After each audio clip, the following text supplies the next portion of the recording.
한마음교회 김미경입니다. 저는 부활하신 예수님을 제 마음의 주인으로 모시고 어떤 힘든 상황과 환경 속에서도 벌떡벌떡 일어나는 오뚜기 같은 삶을 살게 된 간증을 나누려고 합니다. 저는 평범한 가정에서 이남 일녀 중 장녀로 태어났는데요. 열심히 생활하시는 부지런한 부모님 밑에서 별 어려움 없이 자랐어요. 중고등학교를 미션스쿨을 다니면서 교회 생활도 나름 열심히 했지만 고3이 되고 입시 준비를 하면서 교회를 잘 나가지 않게 되었어요. 입시 스트레스를 받다 보니 가위에 자주 눌렸고 방언과 통변의 은사를 받았음에도 말씀에 뿌리가 없다 보니 뜨거움이 사라지면서 자연스레 교회를 떠나게 되었습니다. 대학교 3학년 때 2학년으로 복학을 한 남편을 만났고 4년의 연애 끝에 결혼을 했습니다. 결혼과 동시에 오직 남편만 보고 남편의 고향인 춘천에 따라 내려왔어요. 남편은 작은 컴퓨터 네트워크 사무실을 차려서 일을 시작했고 사무실은 점점 자리를 잡아가고 있었어요. 결혼 후 2년이 넘어가도록 아이가 생기지 않아서 혹시나 하는 마음에 병원에 가서 진찰도 받아봤지만 아무런 문제도 없다는 진단만 받았습니다. 아이가 간절해지면서 제 마음에서 오래전에 떠났었던 하나님이 생각나기 시작했어요. 저희 부부가 막 결혼을 했을 당시에 시어머님과 작은 형님은 이미 한마음교회 다니고 계셨고요. 교회 사모님이 남편의 초등학교 시절 은사님이시기도 해서 교회도 잘 나가지 않았던 저희 부부를 작은 교회에 연결시켜 주셨어요. 그렇지만 주일 예배도 띄엄띄엄 내키면 나갔고 작은 교회 예배는 잘 참석하지도 않았어요. 모르는 분들과 가정에서 예배를 드리고 삶을 나누는 게 너무 어색하고 싫었던 마음이 컸습니다. 아이를 갖고 싶은 간절함으로 하나님께 엎드렸지만 혼자서 기도를 하는 게 쉽지만은 않았어요. 이상하게도 기도를 하려고 하면 두려운 마음이 들고 입술이 잘 열리지가 않았거든요. 그래서 고민 끝에 예배를 드리러 가면 제 답답한 마음을 하나님께서 해결해 주시지 않을까 하는 마음으로 교회를 찾아갔어요. 이날은 수요 예배가 있는 날이었는데 어느 자매님이 간증을 하러 강단에 서 계시더라고요. 기도가 잘 되어지지 않아서 고민이 많았다는 이 자매님은 하나님 아버지께 기도하는 것인데 뭘 그렇게 어렵게 생각했을까 하셨다는 거예요. 우리가 부모님 앞에서 이런저런 일들을 스스럼 없이 이야기하는 것처럼 하나님도 나의 아버지시니까 자녀된 나는 그분 앞에서 자유하게 이런저런 일들을 말할 수 있다는 말씀이었어요. 제 마음이 뻥 뚫리면서 기도의 말문이 열렸고 이날 너무나 감사한 마음으로 교회 문을 나설 수 있었습니다. 그 뒤로는 모든 예배를 사모함으로 드렸어요. 수요 예배를 시작으로 토요 찬양 예배를 드리게 됐고 또 주일 예배를 드리면서 작은 교회 예배도 참석하게 되었어요. 나중에 한 사실이지만 이름만 올린 저희 부부를 위해서 작은 교회 식구들이 2년 동안 중보기도를 해왔다는 사실을 알고 너무나 감사하기도 했습니다. 어느 날 토요 찬양 예배를 드리는데 예수님이 십자가에서 제 모든 죄를 다 담당해 주셨고 또 부활하심으로 그 사랑을 확증시켜 주셨다는 거예요. 이분의 사랑 앞에 너무나 감격이 되어 이날 처음으로 예수님을 나의 주인으로 영접하였습니다. 그리고 그 사랑 앞에서 저는 하나님을 기쁘게 해드리는 자녀가 되고 싶었어요. 어떤 일을 하면 기뻐하실까 한참 고민하고 있을 때 그 당시 어느 유명한 권사님의 간증 테이프를 많이 들었었는데요. 하나님께서 새벽 예배 드리는 것을 너무나 기뻐하신다는 거예요. 그래서 더 고민하지도 않고 새벽 예배를 기쁘게 열기 시작했어요. 결혼 3년 차에 접어들면서 저희는 시댁으로 들어가 시부모님과 함께 살게 되었는데요. 얼마 지나지 않아 아이에 대한 기도의 응답을 하나님께서 들어주셨어요. 시댁에 들어가 산 지 7개월, 제 임신한 몸도 7개월 되었을 때 오랜 간경화로 고생하셨던 아버님은 마지막에 예수님을 영접하고 천국으로 가셨습니다. 아버님, 어머니께서는 과실농장을 운영하고 계셨는데요. 아버님이 돌아가시고 어머니 혼자 일을 할 수 없으셔서 남편은 한창 잘 나가던 네트워크 사무실을 접고 어머니를 도와 농장을 함께 운영하게 되었어요. 남편은 교회를 착실히 잘 나가는 편이 아니었어요. 제가 같이 가자고 몇 번을 권면해야 마지못해 따라 나섰고요. 저도 육아와 살림을 신경 쓰면서 새벽 예배를 빠지는 일이 잦아졌어요. 남편 위로 누나가 두 분이 계신데 인천에서 군포에서 토요일마다 아이들을 셋씩 데리고 자주 내려오셨죠. 아이들이 고만고만할 때여서 세 집의 아이들이 한자리에 모이면 유치원이 따로 없었는데요. 저희 집이 2층 집인데 나무 계단이며 벽이며 커튼이며 보이지 않는 곳에 아이들이 해놓은 낙서로 정말 나만 아는 물건이 없을 정도였어요. 그래도 이런 만남이 즐거웠던 이유는 만나서 말씀으로 교제하고 소통하고 서로를 이해하는 마음을 넓혀갔기 때문이었어요. 또한 각자의 마음에 예수님이 주인으로 계시니까 이 모든 상황이 가능했던 것 같아요. 문제는 남편이었어요. 남편은 누나들이 아이들을 데리고 집으로 오는 것을 싫어했어요. 매주 와서 복닥거리고 시끄럽게 뛰어다니고 조용히 지낼 수 없는 환경의 탓을 제게 쏟아붓더라고요. 저는 어이가 없었죠. 아니, 이런 불평은 내가 해야 되는 거 아닌가? 내 피부치도 아니고 자기 피부치가 오는 건데 저렇게 싫은 티를 팍팍 내면 날더러 어쩌라는 건가? 식구들 사이에 묘한 긴장감 때문에 남편의 눈치를 보며 조심스러운 날도 많았어요. 또 남편은 주말에는 우리끼리 여행도 가고 아이들 구경도 좀 시켜주자면서 교회를 가겠다는 저를 많이 회유하였어요. 저는 그런 남편을 보면서 마음이 많이 약해졌고 남편의 마음을 맞춰주려고 예배를 가지 않게 되는 날이 점점 늘어났어요. 남편이 제게는 유일한 아킬레스건이었어요. 처음에는 경제권을 제가 쥐고 있었는데 큰 농장 운영과 집안 살림을 병행하는 게 너무 힘들어서 농장 운영은 남편에게 전적으로 맡겼고 저는 생활비를 탔으면서 살았어요. 살면서 남편이 결정하는 모든 일에 토를 달지 않고 찬성하여 주었고 말없이 따라 주었어요.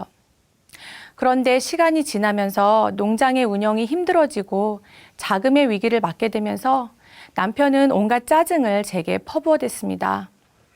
큰 살림과 육아에 지친 저도 이에 지지 않고 맞받아 치는 날이 많아지면서 싸움이 잦아지게 되었어요. 남편의 모든 모습들이 이기적으로만 보이기 시작했어요. 내가 누구 때문에 이 큰 살림을 맡아 하며 이 고생을 하는데 고마워하지 않는 남편이 많이 미웠습니다. 제 마음에서 말씀이 점점 사라지면서 원망하는 마음이 들어오기 시작했어요. 저는 몸은 교회를 왔다 갔다 하였지만 말씀을 전혀 받지 못하고 마음이 점점 힘들어져만 갔어요. 또한 농장의 운영을 전적으로 맡아 하던 남편은 경제권이 주어지자 도박, 유흥, 이성 문제 등 제 속을 있는 대로 썩였어요. 그러던 중에 셋째를 출산하였는데 이미 몸과 마음이 지칠 대로 지친 저는 아이를 보는 것도 살림을 하는 것도 너무나 힘이 든 상태까지 가게 되었어요. 몸과 마음이 바닥을 치고 있을 때 잦은 외박을 하는 남편에게 원망과 저주를 퍼부으며 큰 싸움이 나게 되었어요. 큰아이들은 집에 없었고 저와 갓난쟁이 막내만 있었는데 술이 덜 깬 남편과 옥신각신하다 급기야 몸싸움이 났고 저도 나름 반항했지만 남자 힘을 당해내기가 힘들잖아요. 겨우 남편을 거실 밖으로 밀어내고 안방문을 잠궜는데요. 사람이 들어오지 못하게 현관문을 잠그는 소리와 주방 쪽에서 나는 날카로운 금속이 부딪히는 소리를 들었어요. 순간적으로 두려운 마음이 들었어요. 급한 마음으로 경찰을 불렀고 밖에 나가 있던 식구들에게 급하게 전화를 했습니다. 구급차가 함께 도착을 해서 병원에 실려갔는데 다행히 크게 다친 데는 없었지만 저는 이미 반은 죽은 사람이었어요. 마음의 절망은 어쩔 수가 없더라고요. 비통한 마음으로 친정 식구들에게 전화를 걸었고 남동생과 부모님이 춘천으로 저를 데리러 내려왔습니다. 남편은 처갓집 식구들이 내려온다는 소리를 듣고 몸을 피했고요. 짐을 싸러 집으로 갔는데 안방으로 들어간 친정엄마가 바닥에 주저앉아 많이 우셨어요. 머리카락이 한 움큼씩 여기저기 흩어져 있고 가구가 다 부서져 있는 걸 보시고는 마음이 많이 아프셨던 것 같아요. 그렇게 저는 서울 친정집으로 막내 아이만 데리고 가게 되었습니다. 저희 부모님은 미련 없이 이혼해버리라고 말씀하셨어요. 잘못을 빌기는커녕 당당히 합의혼을 요구하는 남편의 뻔뻔함에 기가 차셨던 거죠. 친정에 머무르는 동안 제 몸은 많이 편했지만 제 마음은 회복이 안 되더라고요. 밑도 끝도 없는 분노와 원망, 그러다가 찾아오는 비참함과 원통함. 왜 하나님께서 제가 가장 힘들 때 셋째 아이를 허락하셨는지 나중에는 알겠더라고요. 그나마 마음을 추스릴 수 있었던 것이 아이 때문이었으니까요. 부모님은 결혼 10년이 넘도록 남편 몰래 모아둔 돈도 없이 미련을 떨었던 저를 탓하시며 500만 원의 이혼 청구 소송 비용을 대주셨어요. 그냥 합의혼하지 말고 소송을 걸어서 남편을 혼쭐 내주자고 단단히 벼르셨어요. 큰 아이들이 보고 싶었지만 이때 저는 저 자신 하나도 추스르기가 버거웠고 이 모든 상황에서 그저 도망치고만 싶었습니다. 그런데 마음 저 한구석에서 알 수 없는 망설임이 있었어요. 남편에 대한 미련이나 춘천으로 다시 돌아가고 싶은 마음이 있었던 것이 아니었는데도 알 수 없는 그리움이 저를 마구 휘감았어요. 처음에는 누구를 향한 그리움이었는지 몰랐었는데 나중에 소식을 듣고 전화를 하신 목사님의 음성을 듣고는 그때 알았습니다. 목사님께서 미경자매 하고 탄식의 목소리로 저를 부르셨는데 그 목소리에서 저는 하나님의 음성을 들었어요. 왜 이렇게 늦게 알렸냐고, 왜 말하지 않았냐고 꾸중을 하실 줄 알았는데 목사님은 흐느끼는 제 울음소리를 아무 말도 없이 다 들어주셨고 그저 이름만 불러주셨어요. 그 마음에서 저는 하나님의 마음을 보았어요. 그 순간 정신이 차려졌어요. 내가 지금 어디에 와 있나? 내가 지금 어디까지 와 있나? 제 상태가 적나라하게 다 보이는 거예요. 이날 밤에 친정은 처음으로 하나님께 기도를 하며 펑펑 울었습니다. 제가 무엇을 그리워했는지, 다시 무엇을 붙잡아야 하는지 알게 된 거예요. 그러나 이혼을 하겠다는 제 고집을 꺾지는 않았어요. 말씀에도 믿지 않는 자가 갈리거든 갈리게 하라고 나와 있지 않냐고 하나님께 되물으며 저는 이미 너무 멀리 왔다고 이제는 돌이킬 수 없다고 말했어요. 여전히 악에 바칠 대로 바쳐있는 남편의 서슬퍼런 도끼 때문에라도 더는 그 가정으로 돌아갈 수 없다고 마음을 정하였습니다. 그런데 그렇게 고집을 피우는 그 순간에도 저는 교회가 너무나 그리웠어요. 다시 그곳에서 예배를 드리고픈 간절함이 있었어요. 제 문제는 당장 해결받지 못하는 저 멀리 있는 것 같은데 교회 안에서 하나님이 운행하시는 섭리는 너무나 선명한 거예요. 문제를 해결받는 교회 공동체를 봐라. 내가 한다 하시는 것 같았어요. 그러나 여전히 마음을 돌리지 못하고 망설이고 있었어요. 그러던 어느 날 제 마음이 말씀 앞에 탁 꺾이는 역사가 있었습니다. 마가복음 말씀을 읽고 있었는데 이러므로 사람이 부모를 떠나서 그 둘이 한 몸이 될지라 그러한즉 이제는 둘이 아니요 한 몸이니 그러므로 하나님이 짝지어 주신 것을 사람이 나누지 못할지니라. 이 말씀을 보는 순간 제가 이미 남편과 한 몸이라는 사실을 알게 되었습니다. 나뉘어지고 싶다고 제 마음대로 나눌 수 있는 것이 아니었어요. 이 말씀 앞에 제 마음이 완전히 꺾여버렸어요. 그리고 심하게 반대를 하는 친정 식구들의 만류를 무릅쓰고 이혼 소송을 중단시켰습니다. 친정 식구들이 심하게 반대를 하셨던 건 이유가 있었어요. 단순히 남편이 괘씸해서가 아니라 저희 둘을 화해시켜 보려고 무단히 애를 쓰셨고 친정 식구들이 남편을 몇 번 찾아가기도 했는데요. 이미 남편은 식구들이 알고 있는 남편이 아니었어요. 눈은 초점이 없고 풀어놓은 들짐승처럼 씻지도 않고 얼굴은 죽은 사람처럼 시커멓게 변해 있어서 남편의 얼굴을 알아보기가 힘들 정도였으니까요. 또 자신의 잘 풀리지 않는 일에 대한 모든 원망이 저를 향해 있어서 제가 춘천에 내려오기만 하면 가만두지 않겠다고 독을 품고 있었거든요. 누가 봐도 저희 부부 앞에는 이혼만이 유일한 길이었습니다. 말씀 앞에 제 마음이 굴복되고 이혼 소송을 중단시키면서 500만 원의 진행비는 그대로 날아가 버렸어요. 친정 부모님께 참 죄송했어요. 하나밖에 없는 딸이 너무나 힘든 상태에서 왔고 잘 사는 모습을 보여드리지 못하고 또 제정신이 아닌 남편 곁으로 돌아가겠다고 말하니 그 마음이 오죽 아프고 답답하셨을까요?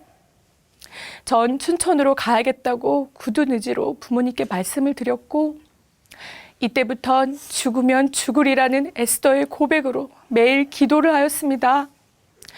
죽이시든 살리시든 하나님 뜻에 따르겠다고 고백했어요. 그렇게 4개월의 친정 생활을 접고 춘천으로 돌아갈 뜻을 춘천에 계시는 가족들에게도 전했습니다. 제가 이것을 마음에 정한 그 순간 하나님께서 일을 하셨어요. 매일매일 술에 취해 제가 춘천에 내려오기만 하면 당장 때려 죽이겠다고 아이들이고 뭐고 다 필요 없다고 독을 품었던 남편이 어느 날은 막내 아이가 너무 보고 싶어서 일을 하다 말고 펑펑 울었다는 이야기를 전해 들었는데요. 온통 살기로만 가득 차서 아이에 대한 그리움이나 애틋함을 전혀 찾아볼 수 없었던 남편이었거든요. 저는 남편의 심경의 변화를 듣고는 하나님의 사인으로 생각했고 그 길로 바로 춘천으로 내려갔습니다. 남편은 제 기세를 꺾었다고 생각했는지 의기양양했고 여전히 거칠고 날카롭게 저를 대했어요. 상황은 변한 것이 없는데 놀라웠던 것은 제 마음이었어요. 남편이 아무리 저를 위협적으로 흔들어대도 제 마음이 요동치지 않는 거예요. 하나님의 평강이 온통 저를 휘감아 버려서 남편에 대한 두려움도 불안함도 전혀 들지 않았어요. 제가 아무런 요동이 없자 오히려 이런 저를 못 견뎌하고 저를 피해 집을 나가 버린 건 남편이었어요. 남편이 집을 나가 있는 동안에도 그저 감사하고 기쁜 마음으로 하루하루를 보냈습니다. 아이들과 함께 있을 수 있는 것도 감사했고 그토록 간절했던 교회 예배를 드릴 수 있는 것도 감사했고 그리웠던 교회 지체들을 볼 수 있었던 것도 감사했어요. 무엇보다 제 마음의 주인이 예수님이셔서 너무나 감사했습니다. 그저 온통 감사할 것밖에 없었어요. 정과 욕심으로 단단히 묶여 제 마음에서 평생이 가도 해결받을 수 없을 것 같았던 남편과의 관계. 그 사슬이 제 마음에서 풀려버리니 그 어느 때보다도 자유해졌고 남편의 모든 상황을 오직 하나님께만 맡길 수 있었어요. 그렇게 5개월 정도 지나고 어느 날 남편은 순한 양의 얼굴로 집으로 돌아왔어요. 그리고 지금까지 아주 잘 지내고 있습니다. 그 어느 부부보다도 서로에게 조심하면서요. 제가 유리그릇이라도 되는 양 말 한마디 행동 하나하나를 조심하는 남편을 보면서 하나님이 하심에 그저 감사할 따름입니다. 이제 저는 세상에 넘지 못할 벽이 없어요. 조금 힘든 상황과 환경이 제 앞에 떨어져도 어느샌가 오뚜기처럼 다시 일어나 있게 되더라고요. 그리고 그저 한 가지만을 기도하게 됩니다. 나의 주인이신 예수님, 십자가에서 제 모든 죄를 다 담당해 주셨고 나를 사랑하심으로 부활하셔서 지금도 살아계신 예수님, 이분을 제 마음에서 다시는 놓치지 않게 해달라고요. 이제는 문제가 제 앞에 떨어져도 문제를 해결해 달라고 기도하지 않아요. 그저 제 마음에서 예수님을 절대 놓치지 않게 해달라고 기도합니다. 이미 예수님께서는 우리가 영원히 풀지 못하는 사망의 문제를 부활하심으로 해결해 놓으셨잖아요. 예수님 안에서는 이미 모든 문제가 해결받았다는 것을 알게 되었어요. 오늘 하루, 지금 이 순간 예수님이 진짜 나의 주인이심을 고백합니다. 감사합니다.